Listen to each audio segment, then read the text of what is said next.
Well, shooters and reloaders out there, Fortune Cookie 45LC coming to the hot lead zone, and the topic of this video today is some random tips for the reloading bench. Now, number one, have you ever noticed that we'll get some smudges of lubes and greases and this kind of thing, oils on our bench top and kind of mess up our bench top? Well, to have that not happen, get yourself some tiles from the construction sites, and this tile is impervious to any kind of oils. So if you have a row of cartridges you want to spray some lube on, just take yourself a shop towel, put it on the edge, spray in this direction, and you'll never get anything on your reloading bench. Then when you're done spraying, just wipe off your tile, and that's fine. This tile can go off to the side when you're not using it. Now here's another handy tip for that piece of tile, and that is if your tile is 1.5 to 2 feet long, you can simply put a jug of cast bullets on the end and create yourself an extension for your reloading bench that can be very handy to hold brass or primers, your powder funnel, and then of course your cast bullets come right out of this jug and they'll feed right into your single stage reloading press with ease. And it's a little bit more convenient for you because you're having this extra space here. And if you feel cramped, you can get the extra large size piece of tile and give yourself even more space. That goes all the way back to there. There's 2/3 of that piece of tile that's still on the bench top. And again, with the weight of the jug of cast bullets here, there's no fear of you knocking this over.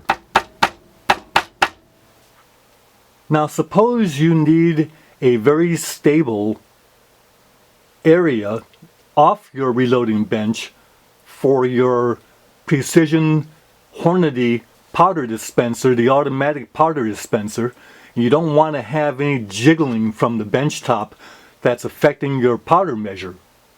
Well, you can get a little table that's very firm and strong and stable, or you can get a heavy case like this and simply put a top on it.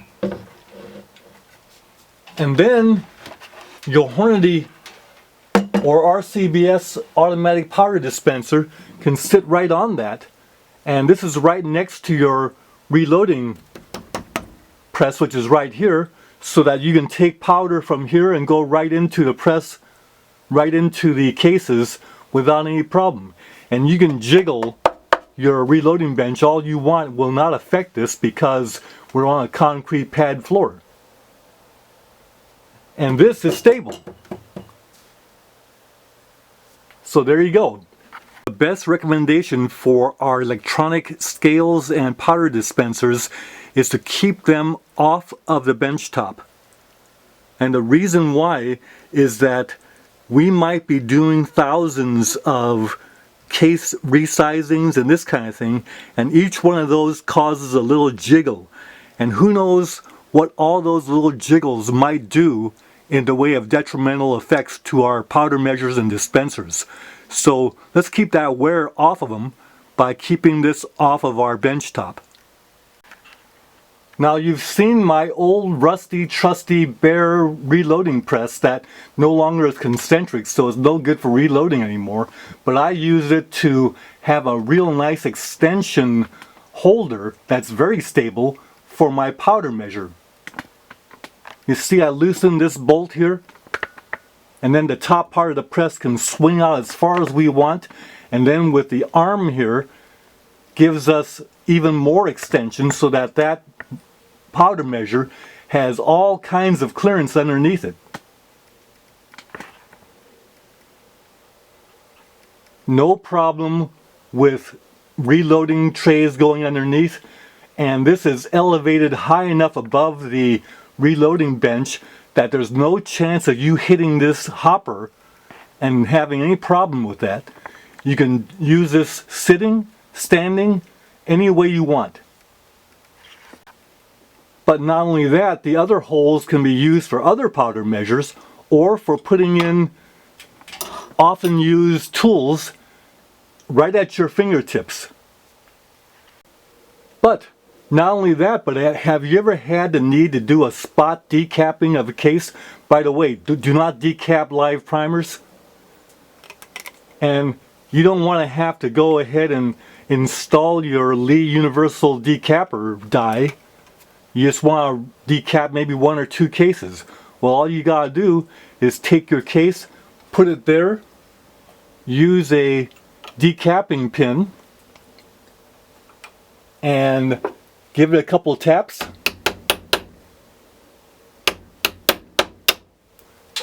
And the primer pops out,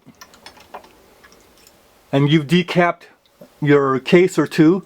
Now that was awkward because, again, I'm running a camera, but if I wasn't, I would have been able to catch that primer right underneath here. So that's handy. That press has a handle that has a nice rubber grip on there that can be used easily to install nicely extra lighting for your reloading bench. As you see there,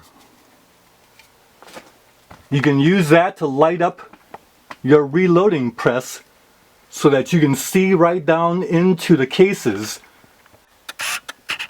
to determine the powder level in there before you put the bullet on top. And a press like this that weighs about 20 pounds is very stable and yet easily portable to be able to be used anywhere on your reloading bench.